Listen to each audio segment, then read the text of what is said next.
speakers this morning. Prepare yourself for some dynamic speakers as we raise awareness. So again, welcome everyone, and thank you for joining in. So at this time, we will move to prayer by Sister Jasmine Gillum.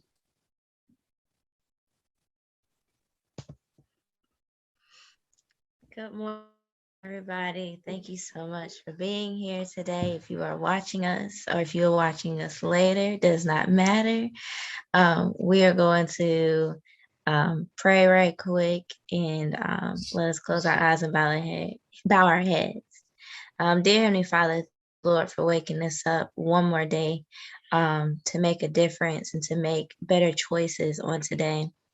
Thank you, Lord, for NHBW, for allowing us to come together one more time, Lord, and to also do what it is that you were calling us to do. We want to pray for the people who are not knowing where to begin or what to do in whatever phase of life that they are in, whether if it says they are in the bondage of domestic violence, if they have just gotten out of a situation that was a domestic violence situation, and they may not have any family or friends or don't know who to turn to at this time, or maybe afraid to speak with someone. But I pray, God, that you cover them at this time, heal them, and send the right people around them to help them move closer to you, and not only to you, but to being a better version of themselves, to know that they are worthy and that they are loved, and that they don't have to go back to their old situations. I also pray over the family members who have family that may be within domestic violence, but they don't know how to communicate or to help their family member. So at this time, we're praying for those family members that you help them in ways, Lord, to be able to help those that need them or don't know how to communicate that they need help or want to help.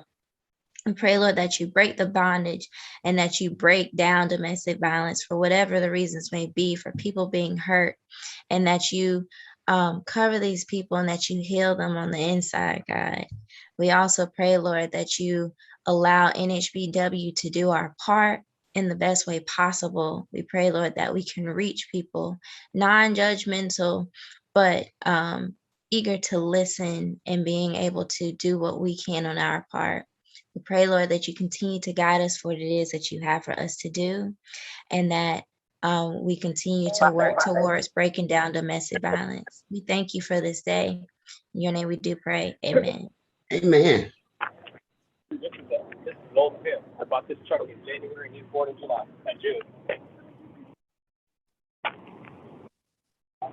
We thank Jasmine for that soul-stirring, uplifting prayer this morning, that we continue to be blessed and do the will of the Lord towards our sisters.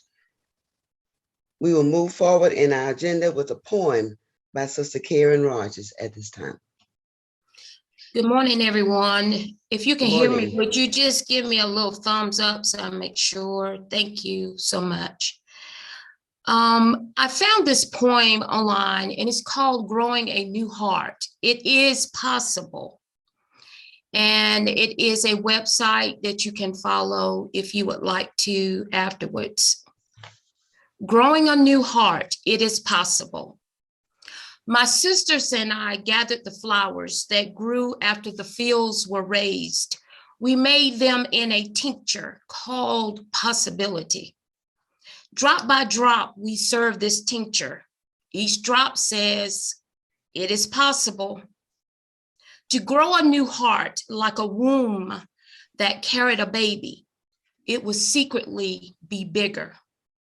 It is possible that the cement and stone that has become your body will crumble softly. The doors will open, the light and air quietly dancing through. It is possible that though the lion is long gone, you can stand on the tongue and the mouth of the one that still lives in your head and say, you can't bite me anymore. It is possible to laugh again with the brand of humor that honors everything outrageous and absurd about our losses, like the woman in shelter, surrounded by her worldly possessions and hefty bags, who remarked, "At least I finally got matching luggage." It is possible. Though it is a bargain, no one willingly strikes to have wisdom where innocence once lived. It is possible to accede to ethical leadership without losing your freedom, to taste the sour fruit of mistakes, but to remain at the feast, knowing there's still a place at the table for you to hold up the light, the prism of an opposing viewpoint, without feeling the press of moral vertigo against your person. And finally, it is possible to find gratitude as I feel for you now. Thank you for letting us do the same with you. These gifts from you are staying, and you survivors among you, all of you, keep going, keep going. Thank you. Beautiful, Sister Karen. Growing a New Heart. And if you'll put that information, how we can get it in the chat, that will be awesome. I will. Awesome, awesome. So now we will move to a moment of silence. Good If I'm morning. correct. Good morning. Hi, I'm here. Can we And you- start by? Oh, go ahead. I Sorry. was just saying, introduce yourself for those who don't know who you are. This is Seema. Good morning, Seema. Good morning. Let's start by honoring those who have passed and are still suffering by a moment of silence.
Thank you.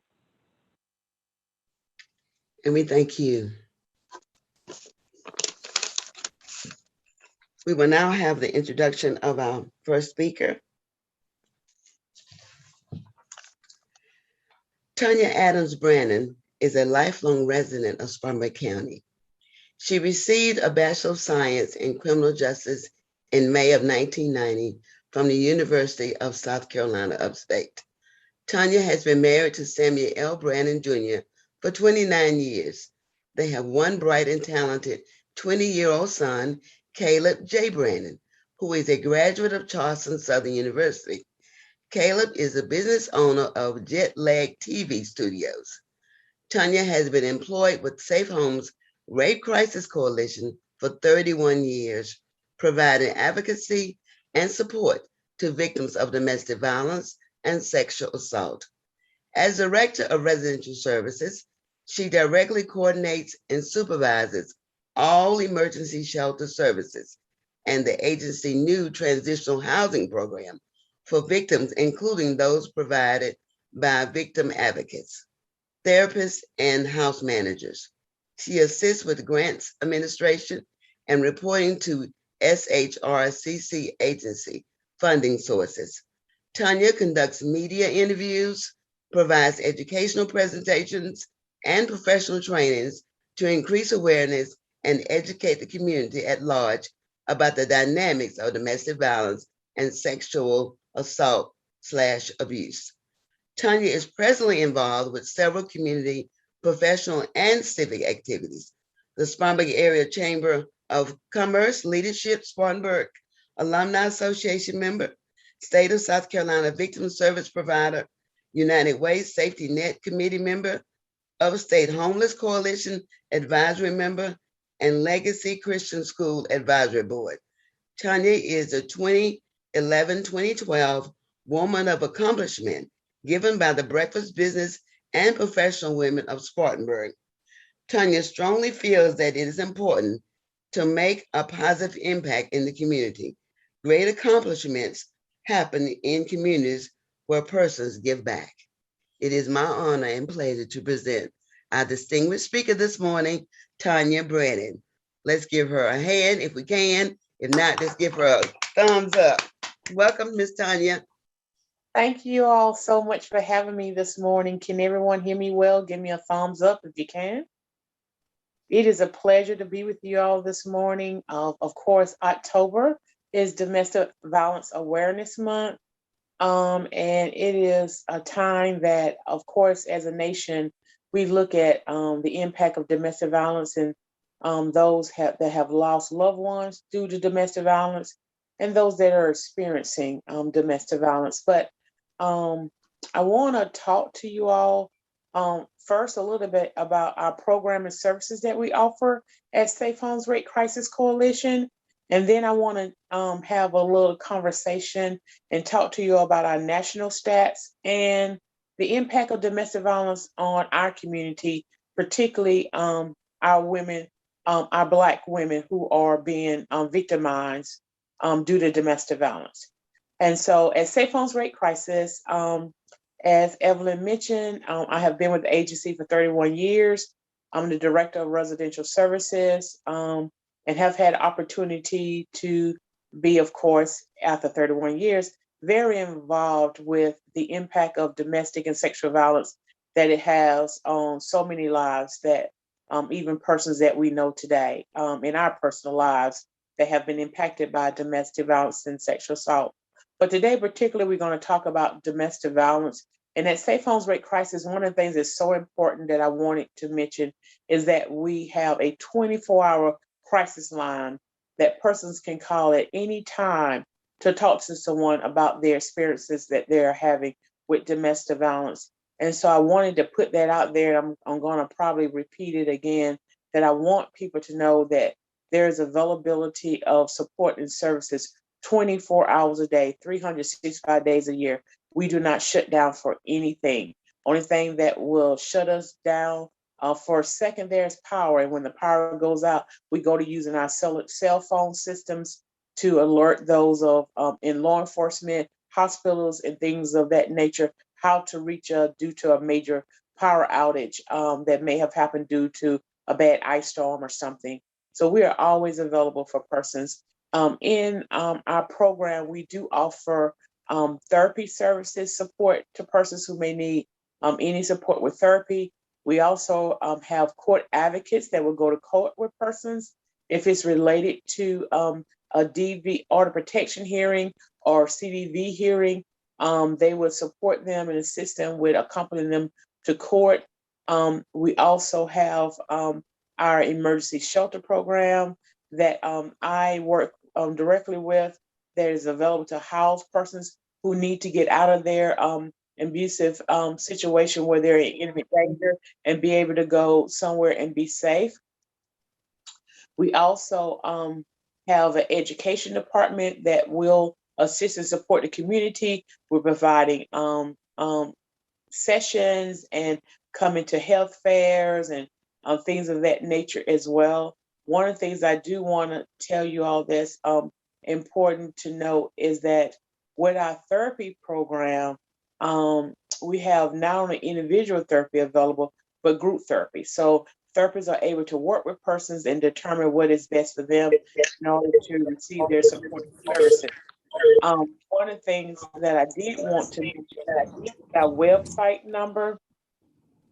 And our website number is www.shrc,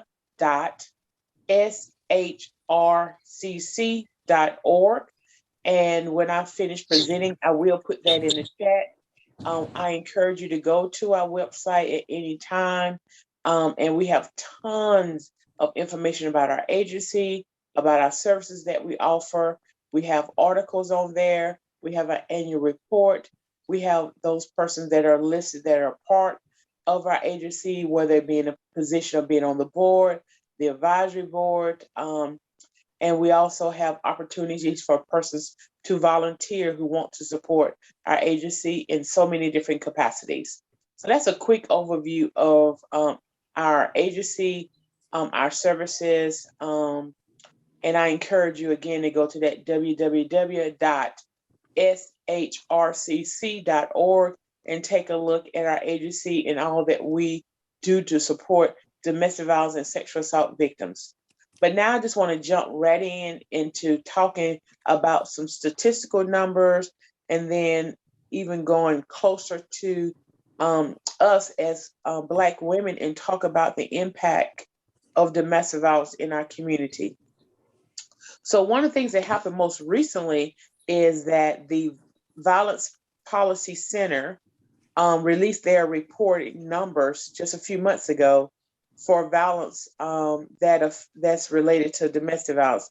And when you go to the Violence Policy Center, they talk about any violent crimes that occur in the nation. But of course, I pull the information that's relevant to our state and are relevant to us as Black women. So South Carolina ranked 6th in the nation in this report.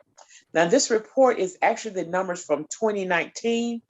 The Violence Policy Center is usually like a year and a half behind on getting numbers out, just because it's a massive report that they publish. And it's so much information in there. So usually they're running about a year and a half behind on the numbers, but I wanted to share the 2019 numbers that are out. We ranked 6th in this year with a report. We had 57 homicides that happened in South Carolina to women. And 84% of those were of someone who was an intimate partner. That's somebody that say, I love you. And they were killed by guns. And more than 90% of women murdered by men were killed by somebody they know across the nation. So 84% was in South Carolina, intimate partners, and 90% is the national average of persons that were murdered by someone they know. And I wanted to talk about those top 10 states, and I want you to listen to the information I'm about to give you with states, and I want you to kind of think about it. And at the end, when I get through talking, if there's any time to kind of talk about what you think about these states. But here are the top 10: Alaska, New Mexico, Nevada, New Hampshire, Louisiana, South Carolina, Missouri, Oklahoma, Arkansas, and Tennessee. So when you look at the per 100,000, and that's how they get these national averages, per 100,000 persons, these are the states that had the highest number of persons that are killed. There are intimate partner relationships, women murdered by men. And when you look at those states, I don't know if you think about like me, but really, you hear a lot about some of the states like New York, New Jersey, Florida, Georgia, particularly, thinking about Atlanta, California. You think about, they probably have a whole lot more murders that are happening. But when you look at that per 100,000, these other states, there's more occurrences of it when you compile these stats by the percentage of occurrence of intimate partner murders.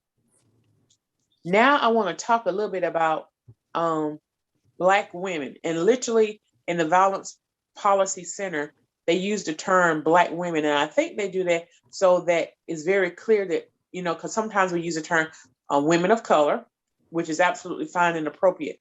But I think they wanted to make sure it's very clear that these numbers are talking about Black women. So throughout this whole report, they use the term Black women.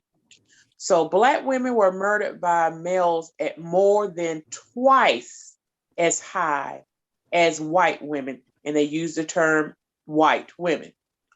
Twice as high. And of the total of 487 homicides, and this is again talking about women that were murdered. Listen to these numbers. 7% of Black females were under the age of 18 years old. 33 victims were murdered. These babies were under 18 years old. Now let's go to the other end and look at persons that are over 65 years old. 65 years old and older, we had 5% of women that are African-American women that are 65 years or older that were murdered. That's a total of 23 victims that were Black women murdered. Our average age of Black women that are murdered is 35.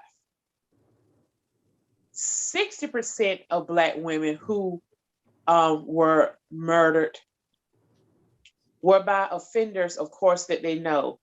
So we're talking about these women were wives, common law wives, ex-wives, and girlfriends. So 6% of the Black women total that were murdered were murdered by offenders that they knew, and these women were wives, common law wives, ex-wives, and girlfriends. And so I want to talk about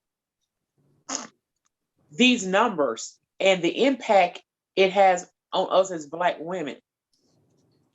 Now, so often when we think about relationships, we think about, conversations of, he loves me. Or we introduce people as, this is my husband, this is my boyfriend, this is my fiance, this is my partner, whatever terms that may be used. But we're finding, particularly as Black women, our numbers are high to be murdered by those who say that you love me. And I had this conversation other day with Evelyn, and I said, when you think about the power of saying that I love you so much, I just have to hurt you. I have to kill you because you made me very angry. And the only way I know how to resolve this issue is I just have to kill you. That's a very disturbing message.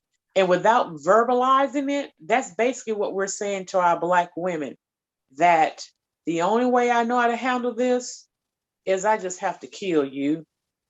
I love you, but I have to kill you.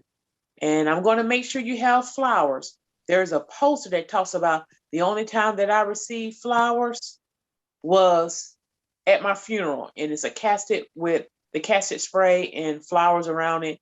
And it's very sad because we associate flowers a lot, particularly in relationships, with love and caring, and it's a time of celebration. Oh, I really love my flowers.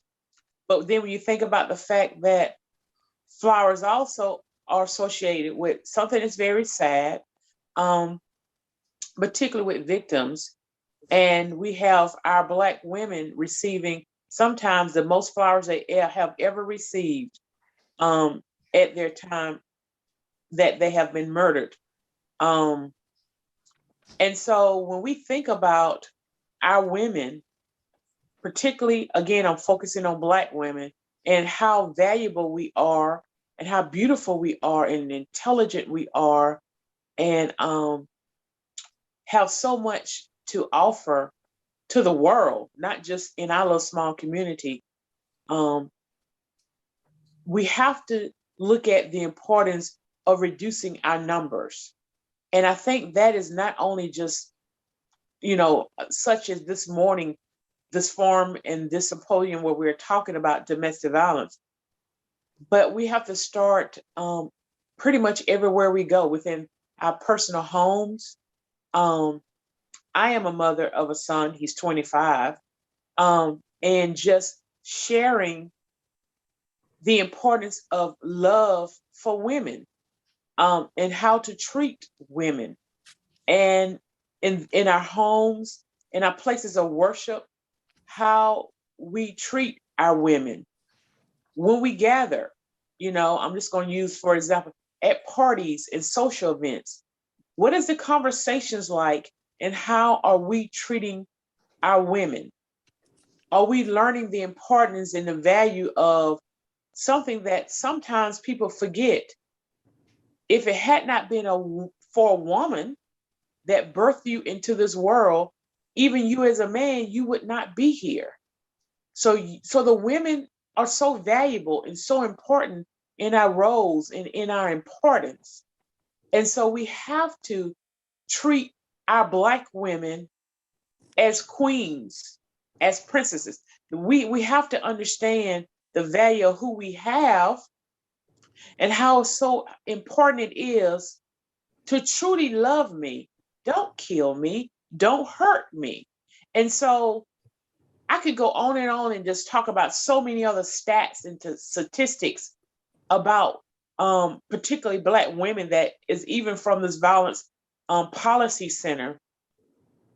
And of course, the weapon of choice is a gun, and guns are so powerful in that they have the ability with one click just to take someone out. Life is over, it's gone. And to think about the fact that in regards to relationships, whether it be a wife, a common law wife, an ex-wife, a girlfriend, that the thought that I have this weapon and I will use it to kill you, but I love you. So to hurt me, let's not even talk about murder. To hurt me, you say you love me. So if this is love, my black eyes, my busted lip, let's talk about other weapons used like knives, the cut that I have, burnings. Let's talk about, the ability to take a cigarette, light it, and then take the actual lighter itself that's used to light the cigarette and put it on someone and set them on fire. And when you think about these horrendous ways of harm and death that can be caused to persons, and then you start talking about the word love. If that is your expression of love to harm me like that, then what is your expression of hate? What does it look like? Because if this is what you do to me and you tell me that you love me, then I want to know then how much worse can it get if you were to start expressing how much you hate me. So I think that we as women, and there may be some men listening in to this, that we need to look at the importance of loving. And when I say loving, I'm talking about nurturing, supporting, assisting, helping, being a protector. We need to look at truly loving our women. And let's talk specifically about our Black women so that we're not murdering our young ladies, 18 and under, and that we're not murdering our persons that when you get 65, you're starting to go into those years where you enjoy the fruit of your labor for many years working and whatever it may have been. Even if you were a housewife, just beginning to enjoy that the kids are grown if you've had kids, or now I'm at a time when I'm beginning to just settle in and relax and enjoy the years that have been given to me, not thinking about the fact that I'm more than likely as a Black female going to be murdered at this age. And then particularly knowing that our average age of murder for Black women is 35, well, that's when you're just not starting to, I think of when I go back to when I was 35, I was at that time where now I've been in my career for a little while. I'm beginning to learn a lot of things and maturing in a lot of ways. But just when you're about to get to that age where you're beginning to really get ingrained in whatever it is that your profession is or whatever you enjoy to do, your life is cut short. So I'm going to stop right there and just see if anybody would like to dialogue with me any about that for 1 or 2 minutes. I know that we're on a time schedule, but would anybody like to talk about the information that I provided this morning? I know it was quick, but just to give me any thoughts that you have about the tragedy to our Black women, that we're 2 times more likely to be murdered than a white woman by someone that's an intimate partner. Amen. So I'm actually a 30-year-old woman. So to hear these things and to know, everybody's been in their 20s, everybody's been 18. In that point of life, there's so many emotions that take place that you think that this is the end all be all, then rather than pushing through it. And so in that time, when you're younger, you're so impulsive that your emotions just take over you and then you act out. And I think that it's important to say, or in my opinion, that I believe is that specifically in the Black community, a lot of us don't know how to handle our emotions. A lot of us were either abandoned, or we were told to hold our emotions in and to be strong and to just keep going and simply ignore our feelings, because you have to work and you got stuff to do, and nobody don't got no time to be sitting around and crying and talking about their emotions and so forth. And so when you have these people that feel like they don't have any control, for one, and then you also have your emotions, it's like, well, the only way I can simply subdue my emotions is to have control. And I think that is a very big cancer, is what I should say, within the Black community specifically. And I think that we have to figure out, especially it nationally, but really, according with in the upstate or Spartanburg, is how can we help people to one, to know that it's okay that, to feel anxious, or it's okay to feel angry, but the most important thing is, how are you handling, or what are you doing with those feelings or those emotions? And I think that we need to figure out how we can provide these resources for people to learn how to have a healthy balance of being not only self-aware, but then also how they handle their responses in the environments that they are in at the moment. Especially when you're saying that especially for people who are like 18 years old, that is the peak of a moment where somebody feels like, this is my time to get out. I've been in this situation that wasn't good. This person showing me love, so I'm gonna go this way.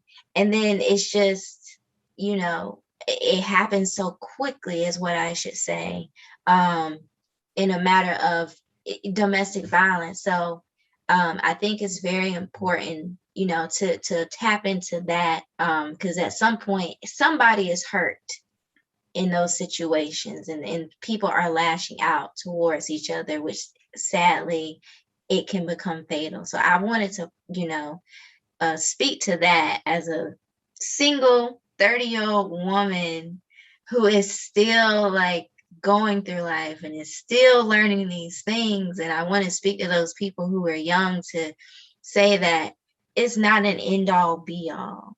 So if you need help, for sure, please reach out to Safe Homes and, see how you can get that help. Thank you so very much for sharing. And is there anybody else want to say anything? I want to be respectful of you all's time and stand on Miss Evelyn's schedule. So I see Ms. Rogers' hand.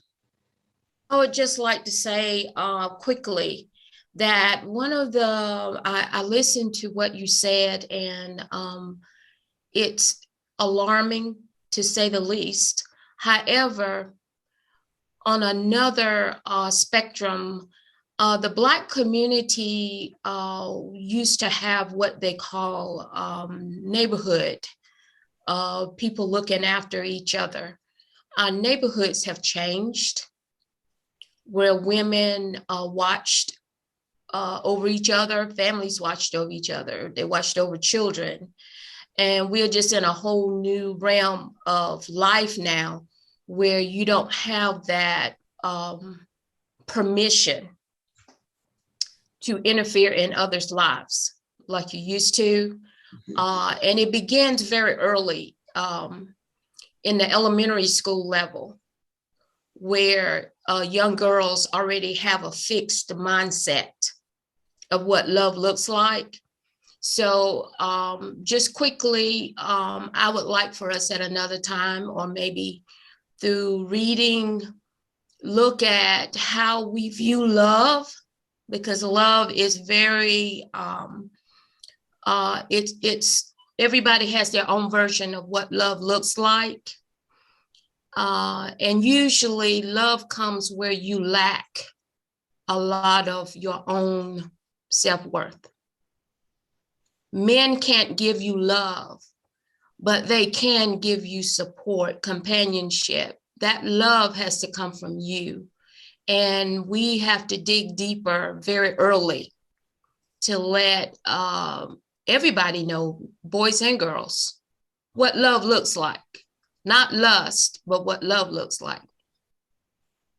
I think there's some very good points that you bring out. And I spoke to a group of Black women in another event, and I dissected and talked about the power of love, the power of self-care, and the worth that we have, that we bring ourselves. And when we are so confident and love ourselves, and at a place that we understand who we are, then we are more likely to turn, and you know how they say, talk to the hand, to persons who immediately we are able to sense that they don't understand our worth and who we are and value us.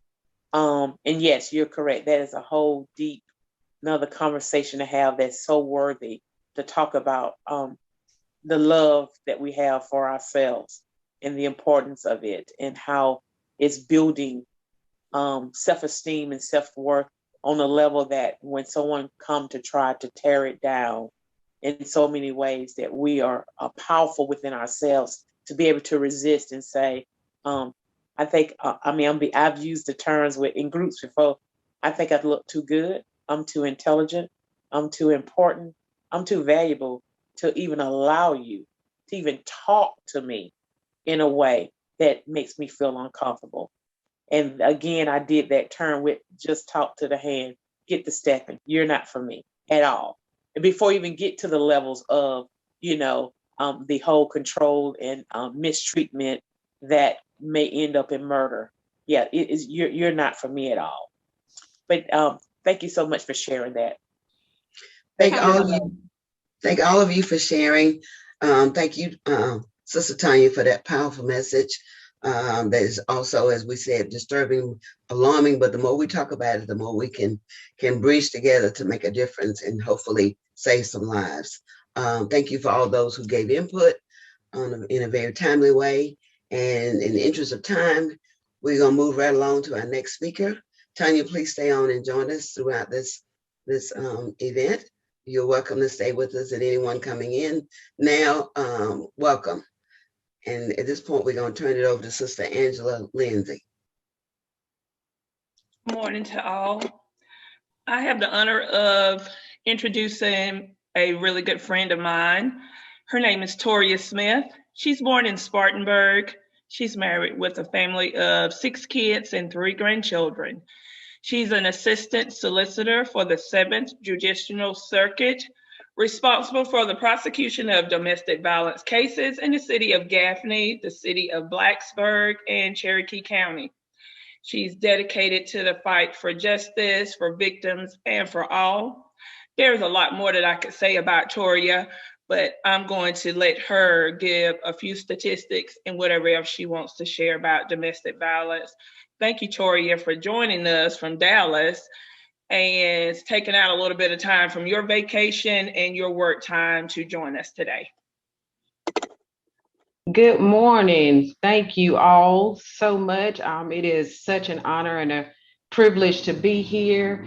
I apologize for my tardiness in the beginning. I told Sister Lindsey when she asked me, I told her I would probably be traveling, and I'm here in Dallas and totally forgot about the time change. So, and thank you for the host for getting me in and getting me situated. But it is certainly an honor and always a privilege to talk about domestic violence. It is my passion. It has been my passion pretty much my whole life.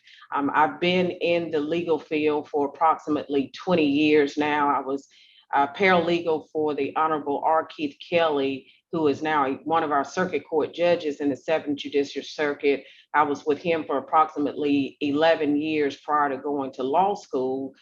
Then went to law school, Charlotte School of Law. I was there for 3.5 years. Came back to Spartanburg and clerked for Judge Kelly for a year. And after that, I accepted a position with the 7th Judicial Circuit Solicitor's Office, and I am under the direction of our solicitor, Barry Barnett. And I've been prosecuting domestic violence cases now for almost 6 years. I'm going into my 6th year now. Just a little bit about the prosecution side and what our role is. In South Carolina, we have 46 counties, and those counties we're divided into 16 different circuits. My circuit is the 7th Circuit, and in that circuit is comprised of both Spartanburg County and Cherokee County. Within Cherokee County, and I'll be specifically talking about Cherokee County because that's where I prosecute. I am responsible for the prosecution of all cases that are made by the Gaffney Police Department, the city of Gaffney, as well as the city of Blacksburg, the Cherokee County Sheriff's Office. Of course, they handle the county cases. One of the biggest challenges in prosecution when it comes to domestic violence cases is the cooperation of the victims. A lot of times when we are in symposiums or I participated in domestic violence talks, I'm often asked, what can a community do? What can family members do with regards to prosecution? One of the biggest things that can be done is what we're doing now is having discussions, talking about it, not being silent, raising awareness. Ms. Brannon, thank you so much for all of the statistics that you shared with us this morning, putting it into perspective, who's affected and how many people are truly affected, because it's not just the victim, it's the victim's families, friends, co-workers, the community. So when it comes to prosecuting those cases, awareness is number one, but also encouraging and being that support system for the victim, because a lot of times, 9 out of 10 of my cases, the victims oftentimes recant their statements. They don't want to move forward with the prosecution. I spend a lot of time actually encouraging victims to fight for themselves. And quite honestly, a lot of victims either can't or won't fight for themselves. On the part of they can't, it's because they're trapped in a very vicious cycle. Domestic violence is a vicious cycle. It's a cycle of abuse that continues until someone breaks that cycle, whether it's the victim themselves, a family member, or friend, or myself as a prosecutor. I break it in the courtroom. I often tell people, and many people who deal with me know that I'm very tough on domestic violence cases. I have a zero tolerance for domestic violence. And when it comes to power and control, That's what the cycle is centered around. It's power and control of the batterer, the abuser. And understanding that cycle is what helps me prosecute these cases, because it helps me understand the victims. When they come to me and they're mad and they're upset and they're fussing at me, they're fussing at my staff, understanding why they do that helps me to continue to fight for them. And I will fight for them with everything that I have in the courtroom and outside of the courtroom, because I understand that cycle. And that cycle is basically 3 different phases. And with the victim, it starts with the tension building phase. And that's where the batterer is getting upset. They're aggravated by something. They're frustrated by something. Some people are just plain mean, to be quite honest. Some people have unresolved issues that they have not dealt with, and they lash out. And the people that they lash out are their loved ones. It's their intimate partners, their girlfriends, their children's mother, their children's father, because we have female batterers as well. They lash out on their wives and their husbands because they don't know how to deal with their own anger, their own issue. So that's where it starts to build. And that's where the arguing starts, or the nitpicking starts. And then it spills over into the battering phase. In the battering phase, this is when the victims are actually harmed, whether they're punched or slapped or stabbed or shot or kicked. That's the battering phase. And they go through this phase and the cycle continues. And then we get to the we get to the honeymoon phase. This is the phase where I most find my victims when they're in the honeymoon phase. Well, he said he'll never do it again. He said he loved me. She said she was just going through a bad time. I just need to do what he says, or I just need to be what she wants me to be. And it will be better. And I need to stay for the children. And he's my financial support. And please don't send him to jail. If you send him to jail, then who's going to pay the mortgage? Who's going to support the children? And so understanding that cycle helps me deal with the prosecution, but also understanding the statistics and where a lot of these cases end. And they end very badly for a lot of victims, as Ms. Brannon said, with the statistics. In Cherokee County alone, and Ms. Brannon, I wrote down something you said when you were talking, and you said the mentality of the batterer: I love you, but I have to kill you. That is so very true. And we see it in our police departments. We see it with solicitors all across the state, because when an offender feels like he or she is losing control of a situation, they're losing power. And when that power is lost, then that's when they lash out. And they feel like they have nothing else to live for or nothing else to offer. And I'm going to take it out on this person that I say that I love, the person that I'm supposed to protect. I'm going to take it out on that person. And by the time it gets to me, it's too late for the tears. And I'm just blunt when it comes to my position in prosecution.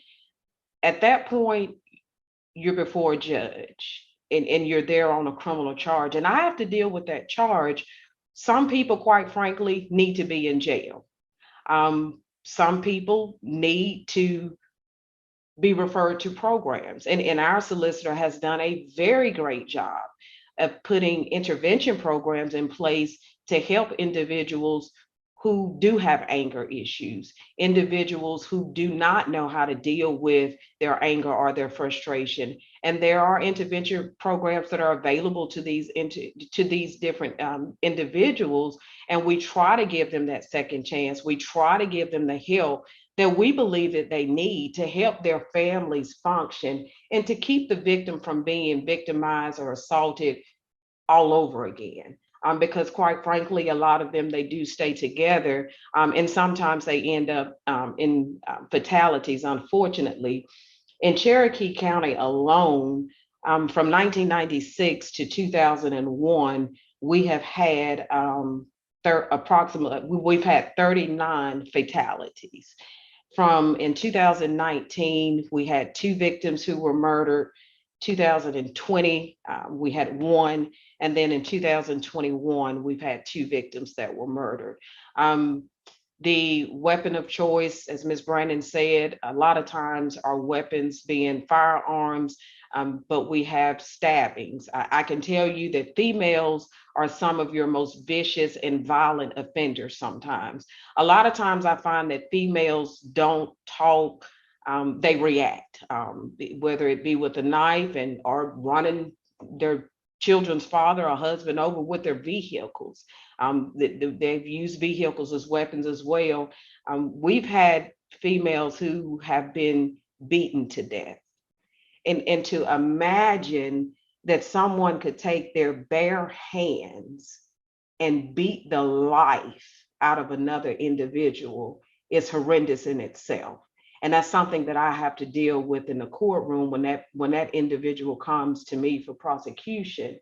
That is one of the most horrendous thoughts that you do have to, come to grips with. As a prosecutor, what our role is to do justice and to do what's right.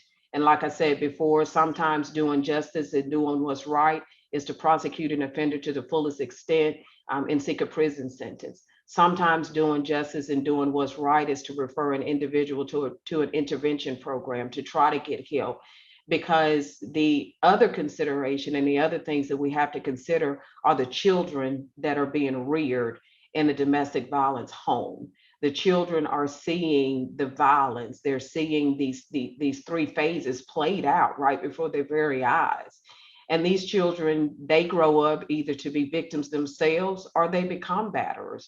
There's emotional and mental issues that these children face. I oftentimes hear from people in the community, well, if the victim doesn't care, why should I care? What stays in the home, what goes on in the home should stay in the home. Well, I don't want to get involved. I don't want to intervene. Why should I call 911? Because then you're going to call me to court as a witness, and I don't want to get involved.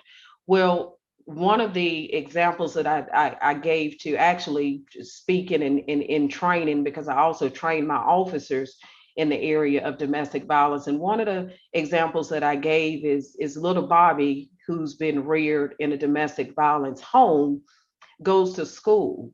Little Bobby doesn't know how to deal with his anger or frustration. He sees daddy hitting mommy or mommy hitting daddy. So where it hits home for you is when little Bobby attacks your child in school, because he doesn't know how to deal with his anger. He doesn't know how to deal with his frustration. So this is the domino effect when it does get back to the community. When it's your neighbor who's been murdered and you're there with the news team or the police, and oftentimes we hear, well, I knew it was going to happen. I knew it was only a matter of time. I heard the screams, I saw the bruises, but I just didn't want to get involved. She always goes back, or he always goes back.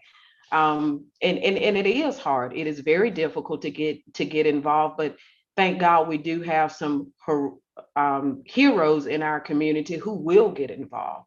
I've had men pull over their cars and intervene and stop a man from jumping on a female. I've had individuals quite often who will call 911. They report what they see. We've had individuals follow vehicles to make sure that the victim is safe. And that's all you could really do on the front end until it gets to the solicitor's office or to the police department for the appropriate charges to be made and for that individual to be prosecuted. There are resources all across the state, as Ms. Brannon stated. In each county, there are resources. There in my county, at the police department, both police departments, City of Gaffney, as well as Blacksburg, and in the county, there are victims advocates at each one of our police departments. There's a victims advocate at the sheriff's office. Actually, our victims advocate, we were fortunate to get her at the sheriff's office when our victims advocate retired, and she came from safe homes. So she understands the cycle. She understands the victim. She knows how to deal with them, but she's there as a resource. So if you know someone, again, awareness is key. but encouraging that victim and supporting the victim, that's also key, and one of the biggest roles that we can play as a community, as a whole. But encourage them to call their local police departments, call the victim's advocate, call safe homes, call someone to help them. And when it comes to the prosecution, if it means coming to court with the victim and sitting with them and holding their hands, encouraging, you can do it, girl, you can do it, man, you can do it. I know you don't want to talk about it. I know it's personal. I know you don't want to get up in the courtroom, and I know you still love him. I know you still love her, and that's okay, but let me help you. Let's make sure that this individual is held accountable for his or her actions, so that your family can change, so that the violence doesn't continue. In my office, and I'll give out my number again, I am in Cherokee County, but my circuit consists of Spartanburg County and Cherokee County. I'll be glad to refer anyone who reaches out to me to the appropriate county victims advocates to get you the help that you need. My telephone number at Cherokee County is 864-487-2576. That is the main number to the solicitor's office. I am the only domestic violence prosecutor in Cherokee County. So if you can't remember my name, just ask for the domestic violence prosecutor. Ask for my victim's advocate. She has all of the information, the resources. Her name is Carol Perkey. She is the victim's advocate for the Cherokee County Solicitor's Office. Cherokee County Sheriff's Office, her name is Brandy Douglas. She's the victim's advocate there. If you need to get in contact with any of these individuals, feel free to call me. There are 1-800 numbers. Another source of information, or another great source that just people from the community, if you're want to look up statistics from the state or other states, and Ms. Brannon covered where we're ranked, the South Carolina Coalition Against Domestic Violence and Sexual Assault, that webpage, it has a lot of information when it comes to domestic violence and sexual assault. A lot of times we separate the domestic violence and sexual assault, but what I have found over my 6 years of prosecution is that sometimes they go hand in hand. Sometimes domestic violence charges are also made as sexual assault charges as well, because the offenders not only abuse them physically, but also sexually. And that's a charge that also accompanies domestic violence charges. A lot of times there may be burglaries associated with the domestic violence. There could be common law robbery associated with domestic violence. So there's a lot more going on other than just the physical assault. In June of 2015, our legislators, and thank God they did, saw fit to get stiffer with domestic violence penalties and statutes. It used to be domestic violence offenses. So if you committed domestic violence one time, it was domestic violence. It was actually called criminal domestic violence first offense. The second time, second offense, so forth and so on. But in 2015, they changed it to degrees. And now we have domestic violence in the third degree is a magistrate level charge. That charge carries up to 0 to 90 days in jail or a fine. The next degree is domestic violence in the second degree that carries up to 3 years in prison. Domestic violence in the first degree carries up to 10 years, and domestic violence of a high and aggravated nature carries up to 20 years. I bring this up because it's important for not only offenders, but victims to understand the seriousness of domestic violence and how we're dealing with them when it comes to prosecution, how we're dealing with it, or how the legislators are dealing with it, and how serious it is, serious enough for them to change the way that we handle domestic violence. And in these degrees, it again not only focuses on the physical aspect of domestic violence, but they consider children being in a home. So for example, a child being present during a domestic violence incident or simply perceiving the incident, that charge can be enhanced to a higher charge. If the offender takes the victim's phone during the commission of their act, preventing that victim from calling for police or calling for EMS service, the charge can be enhanced. So there are a lot of different subsections and subparts when it comes to the domestic violence statute, but we have gotten stiffer. We will continue to fight the good fight, I call it, when it comes to fighting for victims. And in our circuit, Solicitor Barry Barnett, what we have done now and what he has chosen to do is to model the way that we handle domestic violence. And he actually modeled after High Point, North Carolina. And what he's chosen to do, and I find it, and it's been a great tool and aspect for us, is the way that we handle the domestic violence cases. Used to be we would focus on the victim and what, of course, and we still, what can we do to help the victim? But we were asking the wrong questions. Why is she staying? Why does she go back? Why is she or he doing something? So Solicitor Barnett, we switched that to offender based. Why is the defendant offending? Why is he hitting her? Why is she hitting him? So we needed to turn that focus to them. And how do we deal with the cases? We're not going to deal with it with the victim and victimizing the victim all over again by asking why she stayed. We're going to focus on the defendant. Why are you doing what you're doing? And if you continue to do what you're doing, here's our response. We're going to give you an opportunity. We'll give you a written letter, and Spartanburg has it in more depth than Cherokee County because they're a bigger county, but they issue letters to the offender. We're putting you on notice that we're watching you. We're putting you on notice that we see what you're doing. And if you continue this act, here's what you're facing. And in that letter, it tells the offender the degree that they're facing, the prison time that it carries, the fine that it carries. So when it comes to prosecution, and if you continue that act and you're facing prison time, then you know, we've put you on notice of what the offense carries. So that has been one of the biggest helps, I believe, with regards to our success in the Seventh Circuit.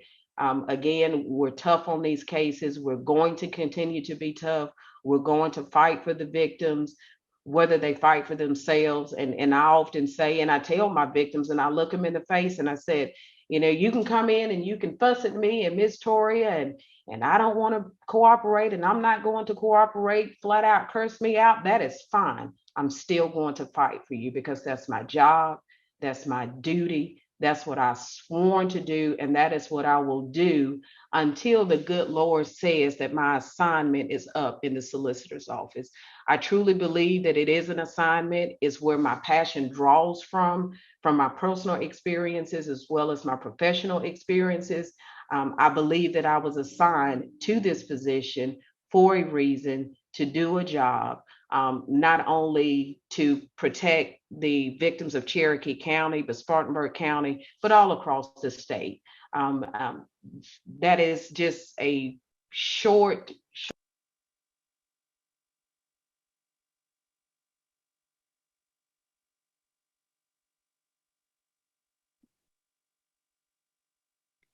You muted yourself, Miss Toria. There we go. I'm back. Like I was saying, that's just a short just recitation of what we do as assistant solicitors and solicitors across the state. Again, feel free to reach out to me or any of my staff, any of my victims advocates in your area. Call your local police departments, your local safe homes. They can and will get you in contact with the appropriate persons to make sure that you get the help and the protection that you need. And again, thank you all for having me. I'll be glad to answer any questions. Thank you. I just want to say real quick, outstanding. Thank you so very much, Toria. Please put your number in the chat to make sure everybody has access to it, and the victim advocates as well. I sure will. Thank you, Miss Evelyn. Sorry, I'm sorry. Toria, I would like to say, greatly enjoyed you. And I just want to say how much excitement we had in our community. I was in the meeting with Solicitor Barnett when we were looking at North Carolina's whole program, and it was it was a powerful meeting. But I wanted to share one of the things that was so powerful to me is that we had persons in our community from every work that you can think of that had anything to do with domestic violence in this meeting that morning. And it was very powerful, the presentation they provided from North Carolina. But I got re-energized again and excited about us looking at this model and adopting it in our community to change the focus from being victim-centered to being abuser-centered, and offenders, and how we can provide that protection for victims of basically saying, we recognize you've been victimized. We're going to take it from here and deal with this offender and give notifications and deal with him on his end of being a batterer, and allow you to, be able to get those supportive services you need as a victim during this time. But you don't have to worry about, it's kind of like saying you don't have to worry about all the other stuff. We'll take it from here and deal with the abuser. So I greatly appreciate the work that you do. And Brandy is awesome. We also have a domestic violence for safe homes advocate in Cherokee County. We have an office there in Cherokee County. Her name is Kathy Littlejohn. So just know that we have a safe homes office in Cherokee County as well, if there are any listeners out there that's from the Cherokee County area. And we're all working together to support you in any way that you may need services. So please reach out to us, whether you be in Spartanburg, Union, Cherokee County, but please reach out in the Cherokee County area and know their support. Yes. And thank you for sharing that as well with regards to the meeting. Solicitor Barnett is very dedicated, again, like I said before, with shifting that focus. And we really are. We all move and operate as a team. Cherokee County, Spartanburg counties, like you said, all agencies represented there in Spartanburg County, and our agencies in Cherokee County as well. We all work together. We share information. I'm in constant contact with my victims advocates, sometimes on a daily, 2-3 times a day, sharing information. They know if they hear something, if they get a report, then they send that information to me immediately, because a lot of times what's not captured in the numbers are the cases, number one, that are not reported, but also those cases that are just documentation only. So those numbers skyrocket if we start looking at cases that are reported but are not prosecuted. But the victims advocates and the admin staff and safe homes, they're absolutely great. They compile that information. Those reports are sent to me, so that particular offender, like we said, changing the focus, they're on my radar. So if a charge is made, and when a charge is made, then I look to my local police departments, my victims advocates, and I pull those prior reports. So you may be coming to me on one charge, but I'm pulling those reports because I want to know your history, because that also helps me deal with you, and it helps me make the right decision with regards to how to prosecute the case. Like I said before, some people need to be in jail. Some people deserve a second chance or need more structure with regards to the programs that are available, but that's what those prior reports are for. So thank you for sharing that as well. We are a team. That's how we operate. And I believe that is a part of the major success that we're having in our circuit with trying to combat domestic violence. Excellent, ladies. And thank you again, Toria, for that awesome presentation. And it's good to know that the offenders is now put on notice, that they just can't be on the side thinking it's okay, and they get served and be aware of the consequences if they continue to offend. That is wonderful to know. So we're going to move right along, because we could talk about these powerful subjects all day. In the interest of time, we're going to move to, thank you again, Sister Toria. We're going to move to Lisa Salters, let's give her a hand, because that was awesome again. We have some very, very, very powerful information coming at us. So we're going to move right along to Sister Lisa Salters at this time. Good morning, everybody. I am happy to introduce our next speaker, someone I consider a friend and a friend to NHBW, as she's been a participant in our domestic violence symposium since the first one that we've had. Sergeant Mark Morgan has been with the Spartanburg Police Department a little over 15 years. She started on patrol and later moved to the investigations division, where she was first assigned to various types of crimes. She was eventually assigned to investigate domestic violence cases and got promoted to sergeant in August of 2017 and was assigned to the patrol division. However, she continued working on domestic violence related incidents and investigations. The Homefront Initiative went into effect in 2016, a year after the South Carolina domestic violence laws changed. Due to these changes, the Spartanburg Police Department was provided community awareness training, has provided community awareness training on domestic violence throughout the community. She left the investigations division in 2018 to fully embrace her new assignment as a patrol sergeant. But she stayed connected with the trainings as much as she could, because, as you know, the pandemic has happened and that's kind of hindered things. But she's still very much involved in domestic violence. That's one of her passions. And when I asked her to be a part of the symposium again this year, she jumped at the opportunity and was very happy that we asked her again. So at this time, I'm going to turn it over to Sergeant Morgan. Thank you again for being here.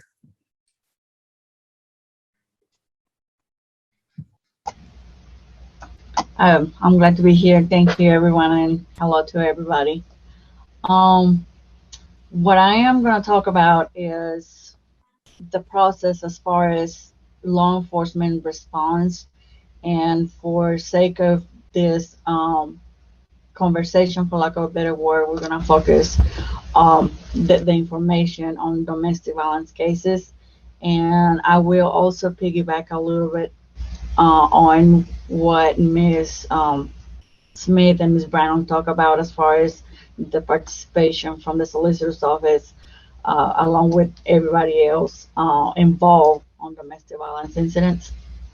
But first, I'm going to start with the 911 call. So the 911 call comes, dispatchers gather whatever information they are given, then they'll dispatch an officer, provide that officer the information that they collected over the phone through the 911 call. Once the officers get on the stand, we are required to assess the situation, and if for whatever reason during the investigation we determine that the incident itself falls under domestic violence, then we do not have a choice. We have to document it. Even if a crime has not been established, even if it's just an argument in between a couple that, you know, he's trying to leave to, I don't know, to go to the store. She does not want him to leave, and she takes his kids from him or hide the kids from him, but it was not on a criminal way. Those type of incidents we still have to document. Or if they are arguing because they cannot agree as to who is going to wash the dishes, then we also have to document those. And like Ms. Brannon and Ms. Smith were saying earlier, we put everybody that is involved on a domestic violence incident on notice. So those type of incidents that we document that a crime has not been committed, we inform both of them what the process of the Homefront Initiative is, and that they have been on notice, and that they're going to be on a watch list, so for future references. And also, not only do we let them know that that's what we're doing, excuse me, we let them know that if they need any kind of assistance to try to break that cycle that is out there for them to reach out. Also, during the incident, if the officers determined that there was enough probable cause to make the arrest, they might arrest the primary aggressor, the one that determined that, you know, he or she was the one that committed the crime. If the primary aggressor is present, then they will make the arrest. If the primary aggressor is not present, but they have enough probable cause to present this to a judge, then they will do that, and it will be completely up to the judge whether a warrant is going to be issued for domestic violence based on all the information and evidence that the officer gathered at that point. On the domestic violence charges, like Ms. Smith was saying earlier, it's going to depend on the prior history, the details of the incident, or the injuries, or whether there are children involved or other crimes has been committed during the domestic violence crime. You know, did he or she broken into the house just to assault the victim? Did the child got hurt on the middle of the perpetrator assaulting the victim? Do the perpetrator was hurting one of the pets just to get to the victim? So all of those things are taken in consideration to determine which domestic violence charge is going to fit the crime. Now, because of the Homefront Initiative, and I'm going to talk a little bit about that, on Spartanburg County and Spartanburg County alone, all of the domestic violence cases are tried on General Sessions Court. Like Ms. Smith was saying earlier, domestic violence third degree, that's a magistrate charge. That's a magistrate charge case. However, again, on Spartanburg County, all domestic violence charges are tried in General Sessions Court, which means that the solicitor's office will prosecute those cases. And before the law changed, it was more or less up to the victim if the trial will go forward. You know, if the court date came in and the victim will be present, and all of a sudden in front of the judge, they will say, I no longer want to prosecute. Now, we didn't have a choice. We had to dismiss the charge. And there were a lot of cases that went dismissed because of incidents like that. Not today, like Mrs. Smith was saying earlier,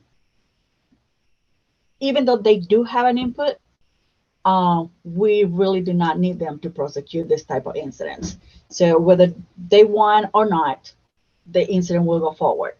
We don't have a choice. We law enforcement do not have a choice. We are mandated to document, investigate, and take the case all the way to the end. Even if it 10-12, even if the victim is not wishing to cooperate, or, you know, some of the witnesses, they don't want to be on the middle of it. So it is, the victim is not necessarily needed for the prosecution. If the primary aggressor, the perpetrator, the defendant is found guilty, then it's going to be completely up to the judge, the sentencing. And it's going to be based on the specifics of the charge. The Homefront Initiative. So again, this was from High Point, North Carolina, started this program, and when Solicitor Barnett got a hold of this program, he decided that that will be something that Spartanburg will be benefit of. Now, High Point is a localized program. Solicitor Barnett decided that this will be countywide, and it involves, I mean, it is formed of federal, state, and local agencies, which means that the district attorney is involved, is part of this team, all of the police departments within Spartanburg County, DSS, Safe Homes, a lot of private counseling places. So it's just not law enforcement. And like Ms. Brannon was saying, this team, the home front team, it is formed of every possible agency that will have on some sort of way part on a domestic violence case from beginning to end. Now that the help for the victim, that is still the same. And like Mrs. Smith was saying before, it was like, well, you need to do this. You need to go ahead and get the order of protection. You need to move in and find where to go. You need to do this. And we were pushing the victims to do what we thought would be easy for them to do. Now, today, we don't push them to do that. However, the advice, the encouragement is there for them to do it. So now, before it was all about what she needed to do.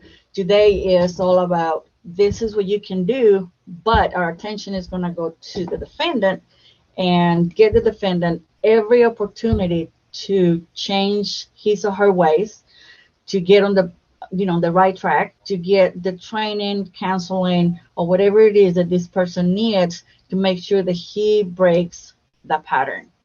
And someone mentioned it a little while ago, it is generational.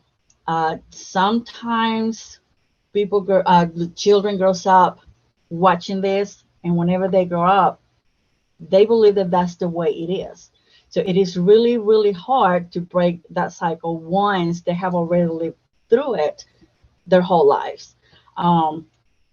Sometimes I hear victims saying, well, if it was the way that my parents did it, that's the way that it's supposed to be, and I just have to, deal with it. No, you don't. A lot of people does not know that there is a lot of help out there, and all they have to do is reach out. And Ms. Brannon can correct me if I'm wrong, but if you are a victim of domestic violence, you do not have to report it to police. You can still contact Safe Homes, and they will walk you through the things that you need, not that you need to do, but the things that you might qualify as a victim. A lot of those services might be free. A lot of those services might be of a minimum charge that will walk you through everything. All you have to do is reach out. And again, you do not have to have law enforcement involved to reach out to a victim's advocate of some sort for the help that you need. Now, I mentioned DSS earlier. Also, we as a law enforcement are required that every crime that involves a child has to be reported to the Department of Social Services. First, because we're mandated reporters. By law, we have to do it. And the second and main reason on my perspective is that if we're going to have to break this cycle, we're going to have to start with the children, especially the children that they witness domestic violence incidents over and over and over, and it became a second nature for them to go through it. If we do not break that cycle when they are young, we're going to be dealing with them on domestic violence incidents when they are adults. So again, we refer all of these cases to the Department of Social Services. I cannot speak for the Department of Social Services as to how they assign or take or deny cases, because all we have to do is refer to them. If for whatever reason the child became a victim during a domestic violence incident and or a witness, most of the time are witnesses, depending of the type of crime or the incident, the detail of the incidents, we might suggest for the child to go to the Children's Advocacy Center for a forensic assessment and to see if this child is going to need further assistance, further counseling to help with whatever it is that he or she might be going through. Like Ms. Smith was mentioning earlier, sometimes they don't know how to deal with their anger and they go elsewhere and they start assaulting other children or they start hurting themselves. So that's where the Children's Advocacy Center and counselors or Safe Homes might come into play and say, hey, okay, well, this child is going through this and this and this. I will suggest that they need further counseling, maybe this type of treatment, maybe this type of training, maybe family counseling. They will suggest all of that. So it's not just about going, taking a report, find out who we're gonna take to jail, and it's all over with. Even after the arrest, we're still in touch with the people that is involved. And again, we try to be accessible for the victims and the children involved in these cases, because we want to stop domestic violence. We want to stop people getting severely hurt or killed because of domestic violence, and because the community might not be aware of all of the services and help the victims or defendants, for that matter, might qualify for, to help them break the cycle. So that's where the community awareness training that the Spartanburg Police Department implemented. If we educate the people as to what can they do, how can they do it, whether they can be anonymous or not, how can we help the children, came into place, because we law enforcement, prosecutors, safe homes, DSS, we cannot do it alone. It takes a village. So when it comes to domestic violence cases, I can say that our department has worked with the solicitor's office and every other department that is part of the safe homes, and we all have the same common goal. Excuse me. And not just Spartanburg County, Cherokee County, any other law enforcement agency on the state, it has been recognized that this is a lifetime issue that, on my personal view, thank goodness we are addressing the way that we are addressing it now. So that's a little version of what we law enforcement and our part is. The only thing that I do gotta add is, if you call 911 to report some sort of domestic violence, whether you're a victim, whether you're a neighbor, whether you're a witness watching somebody, if you do not want to talk to us, you only want to report it, you can always call 911, let them know it's neighborhood watch. They will dispatch us, and they will not tell us who called. There are very, very few cases that they might have to reach back to you, but that will be on like super major incidents where we might need more details. But if you hear your neighbor that that hears she's screaming for help and noises that sounds like somebody might be getting beat up, you can always call 911, say, hey, I think my neighbors are fighting because this is what I hear, but I don't want to talk to law enforcement. I don't want my neighbors to know that it's me they call. They will dispatch us, and they will not tell us where the call came from. So please call 911. Please report it. Because sometimes with those type of calls, you might save a life. You just do not know whether it is serious or whether it is playful. And if you do make that phone call and we get there, you just save somebody's life. So I encourage everybody to reach out.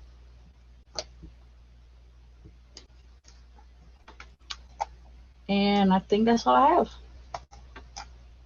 Excellent. Again, thank you so much, Sergeant Morgan, for that wonderful information. So many great things you said. I really, really like your message about the village, because it does take the village. It takes all of us and the community being aware and keep our focus and our eyes open to what we may see or hear, because you never know when it's your turn to promote that change. And I so want to emphasize calling anonymous, because you're right, so many neighbors want to help, but they're afraid to get their names out there. But do it anyway, and you can, like you said, do it anonymously, because you may very well save a life. And that's what it's all about, saving lives and getting our numbers down to where we are not recognized as in the top 10. We don't want to be in the top 10 of anything that's negative, but especially with victims having lost their lives. And we certainly don't want anyone to suffer. So thank you again for being with us. Certainly. And giving you that information. So one last quick message. Normally at the end of the domestic violence trainings for the community, I've always say, if one child witness that one incident, the possibilities of this child witnessing 20,000 before that one that we were involved, that possibility is high. So we adults can teach our children to be victims, suspects, or we can show them that they do not have to be either one. So awesome. Awesome. Absolutely. Absolutely. So now we're going to move to question and answers from anyone in our audience. I believe that's next on the agenda. Any questions out there, anyone that you want us to speak to? You can put it in the chat, and Sister LaRonda will be monitoring that to see if we need to speak to that. We want to make sure we allow time for that. Sister LaRonda is muted.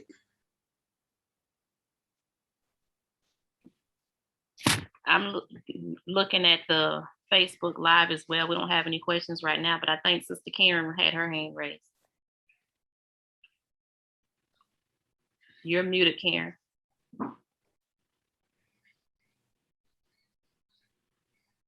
I was trying to type it and follow protocol, but Officer Morgan, how can domestic violence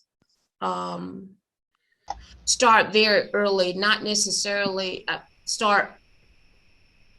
let me back up. Officer Morgan, how can schools help young girls very early to avoid domestic violence?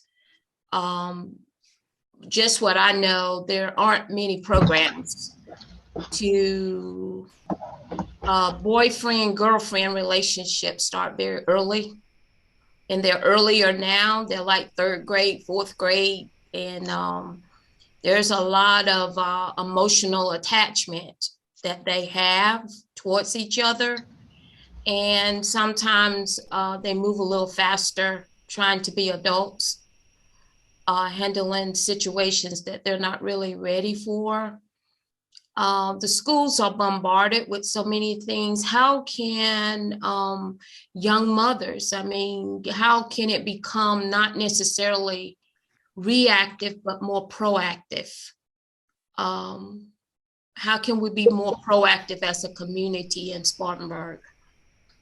So when it comes to young people, normally it starts with the first boyfriend that you have, it starts back on high school. Just like you say, a lot of young people gets intimately involved a little bit too soon. I think that the best way to let them know that this type of incidents can escalate is if we teach them what are the signs. If you're in high school and your boyfriend is telling you, well, I don't want you to hang out with them. You're a girl, you're not supposed to have male friends, or you're a boy, you're not supposed to have girlfriends, or I call you 20,000 times and you didn't answer me, what were you doing? Or if they start being so extremely jealous about the things that you do, the people that you talk to, I think it is, normally that's the way that it might start.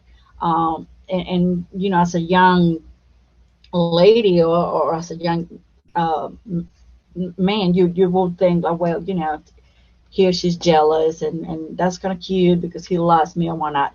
But once it starts there and you allow this person to control your every move, it will escalate if you don't put a stop to it.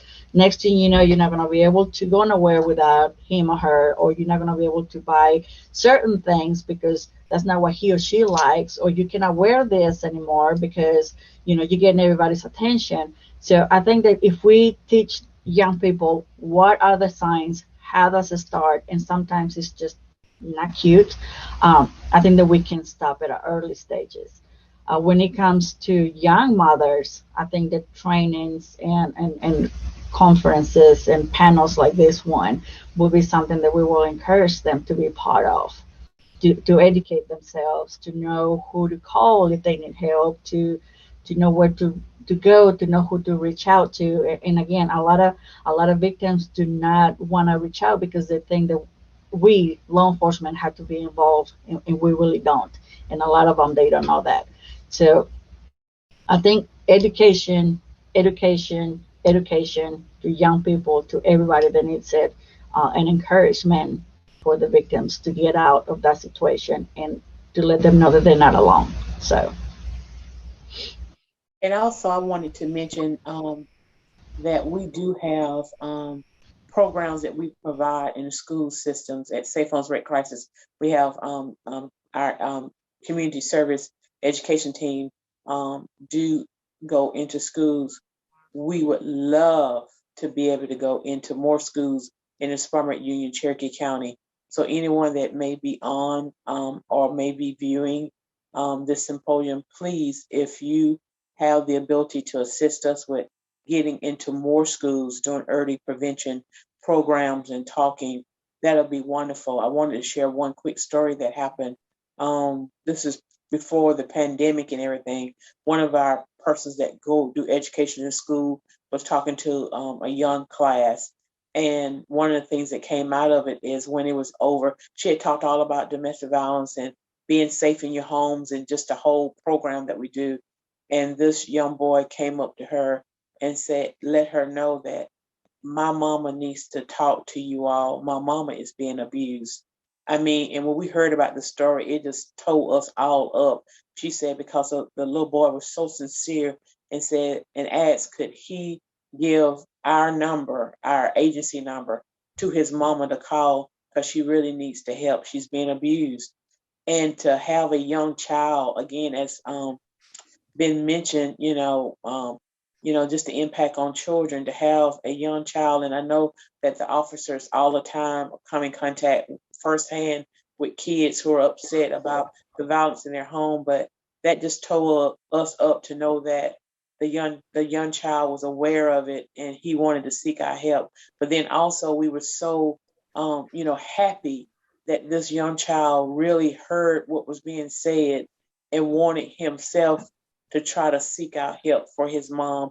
We thought that was so powerful that at least the message, he understood the message and wanted to try to help his mom. So there's so much work to be done with the protection, the education, and the assistance to our children that are being impacted by domestic violence every day.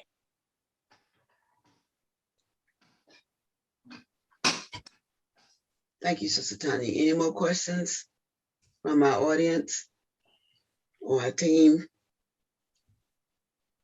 I just want to applaud everyone. When you think you know something, you really don't know anything, and things change. And as times change, rules, laws change. And so this has been amazing.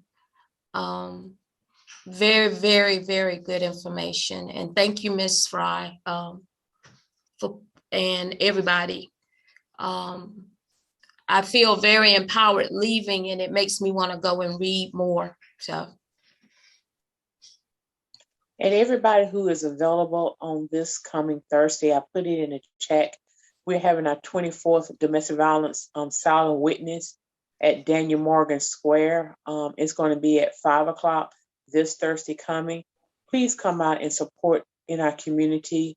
We will remember those who have lost their lives due to domestic violence in our community, as well as have speakers and persons, speaking out in regards to domestic violence.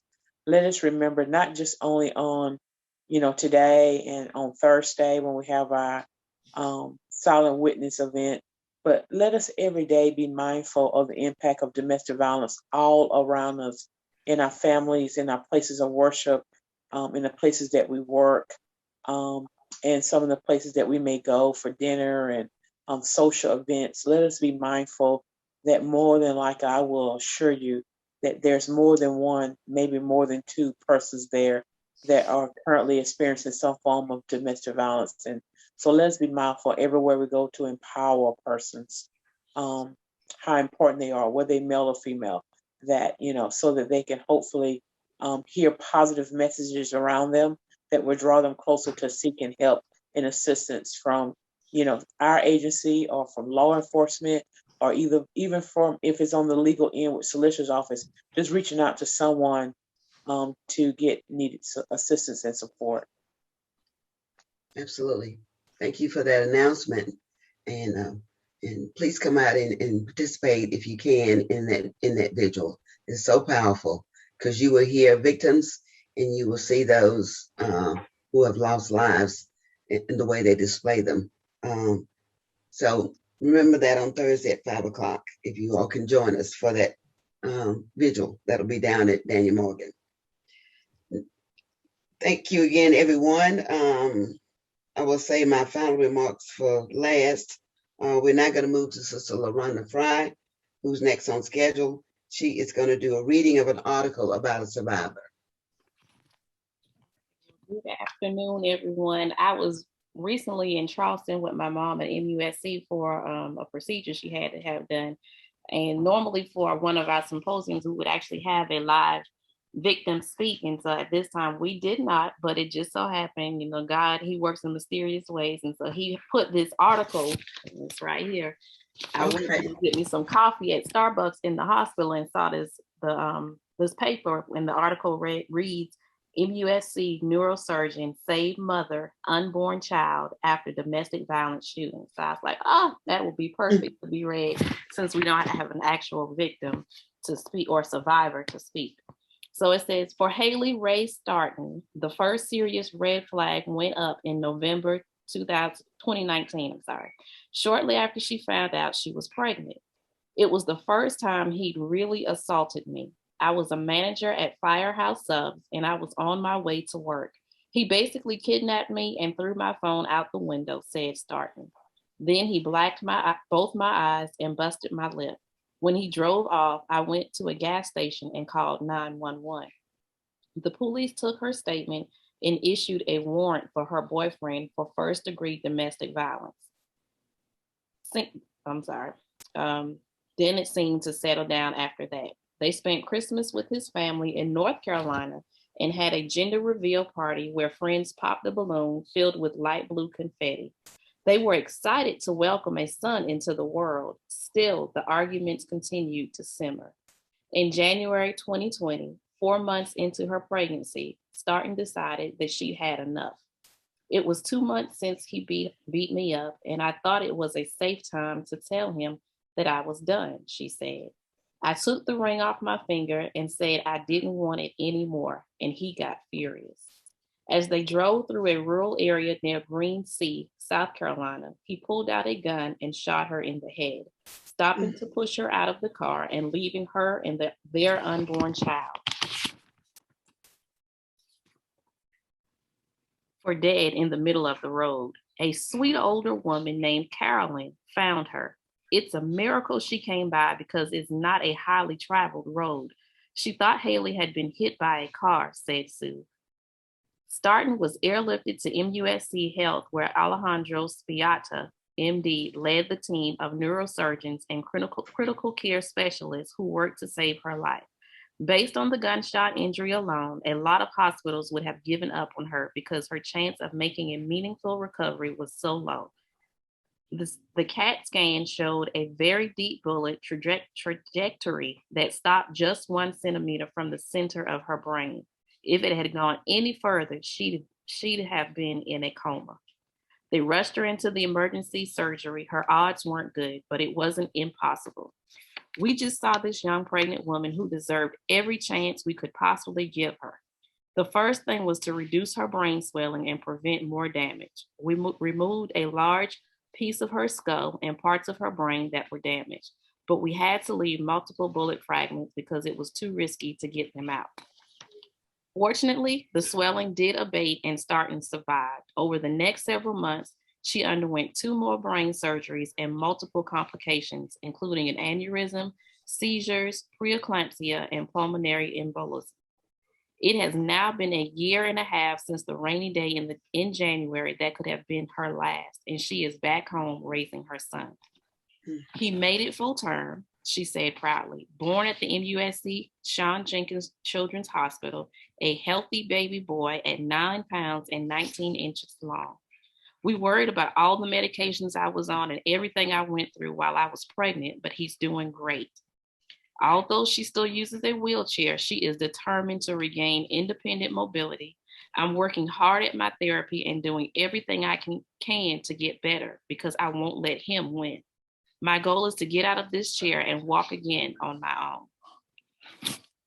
own. And it has a lot of the different specialists that actually helped her along the way.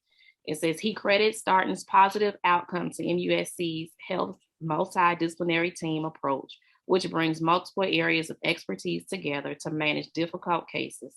Specialists in trauma, critical care, neuroendovascular surgery, neurology, intensive care, neurology, nursing, physical therapy, and occupational therapy all collaborated to bring Starton through her ordeal. Victims don't always understand how much danger they're in. In fact, that is what motivated Starton to tell her story. Honestly, I thought we were okay when he shot me. I really didn't think he would try to kill me until he did. Please leave before it's too late. You might not be as lucky as I was. I wouldn't wish what I've been through on anyone. If he verbally abuses you, he will physically abuse you, and he will try to kill you.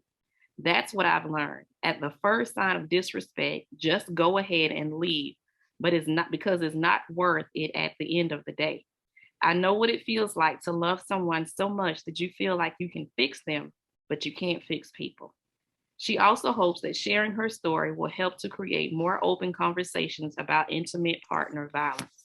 Domestic violence is so hush-hush and taboo, but it should be talked about more openly. I feel like that would help people who are feeling alone and trapped. For now, she's happy to be at home, working to reach her goal of walking again and raising her son in a home filled with love and gratitude. He's doing so well. I just want all good things for him. I want him to always be kind and to look up to me the same way I look up to my mom. So I'm going to be the best that I can be for him.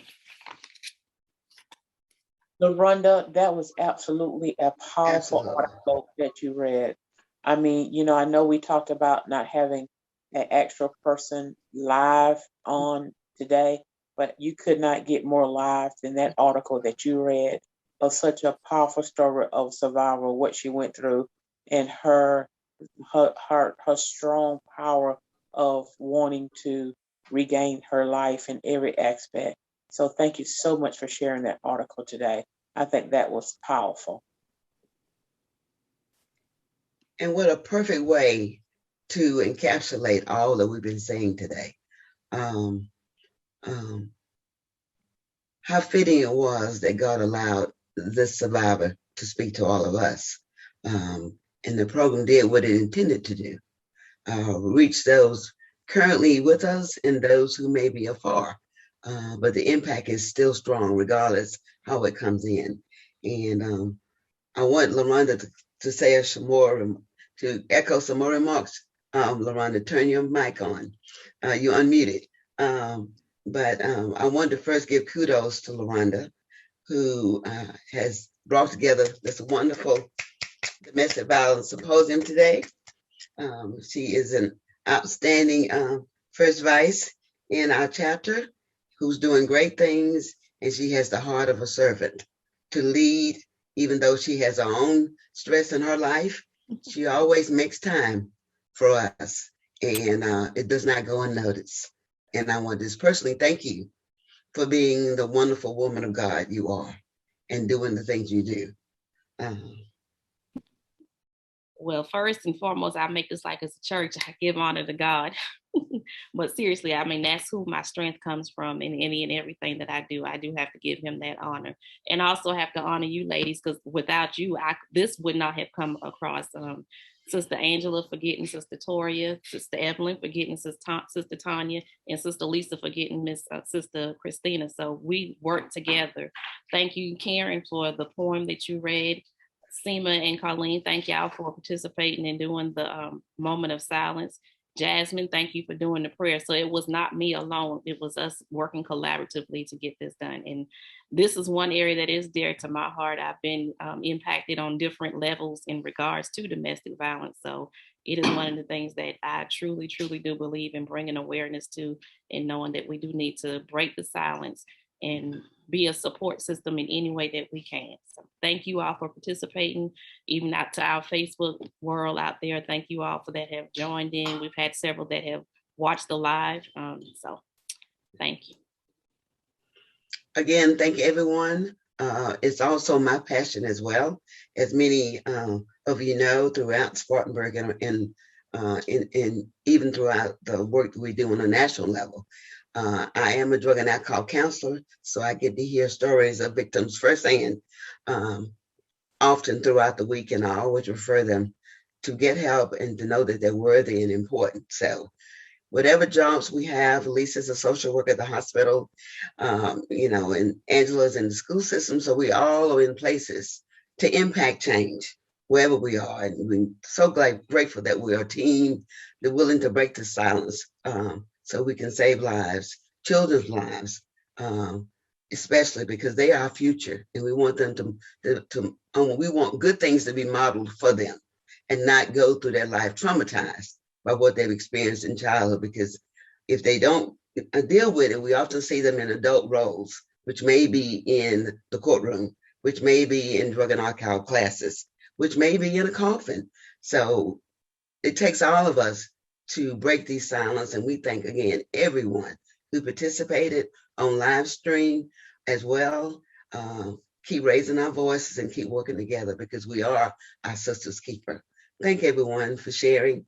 And we hope you have a good day, and we hope to see you soon. If there's anyone that needs further information, you can contact NHBW or any of the members that were present here on the symposium today. We'll be glad to give you information. So is there anything else, ladies, before we officially leave? I have something, Evelyn. Okay, I just want to give a shout out to you, Evelyn. For many people, they may not know that Evelyn has been, as we call it, on the battlefield in regards to domestic violence for many, many, many years. And I wanted to share, for some of you may not know, that she was the first board chair that we had at Safe Homes. She's been a pioneer working with victims and survivors for many years. And I want to say how much we thank you, Evelyn, for you don't get out and toot your horn on who you are and what you do. But I just wanted to say how much even the impact and the work that you have done with us at Safe Homes Rate Crisis, how much it is so greatly appreciated for you being such an important part of our board and giving your professional direction and your heart and your caring for victims. And of course, we have survivors as well, but just acknowledging your importance and thank you so much for your years of dedication to this work, and that you have not put down your torch. You have continued to let it burn for years. So thank you, thank you, thank you. I just wanted to say that because I was looking at you as you was talking, and I was saying the power of, just persons who, I see it as ministry, who are called to this ministry to do the work. I call it good days, bad days, sunny days, rainy days, snowy days, that they're just still doing the work. And you've been doing the work for many, many years. I know I've been doing the work for 31, and you were already doing the work when I came on the scene. So y'all do the calculations on that math on how many years Evelyn herself have been working diligently in regards to issues that relate to domestic and sexual violence. Thank you so much, Tanya. As you know, it is my passion, it's my heart. And just as an announcement, I will be celebrating 43 years with the Forrester Center on the 28th of October. So I give God all praise and honor to allow me to still hold my torch up because it is so important. And thank you all again for what you do. And if we can be of help in any way, call any of these ladies. I promise you, you will get results. And again, thank you to community. Thank you, NHBW, for your support. And we wish you many, many, many days and blessings doing the work that is so necessary. Thank everyone. And I think we're counting out. Sister LaRonda? Thanks, everyone. God bless you. Thank you Thank you, again. everybody. Have a blessed day. Thank you.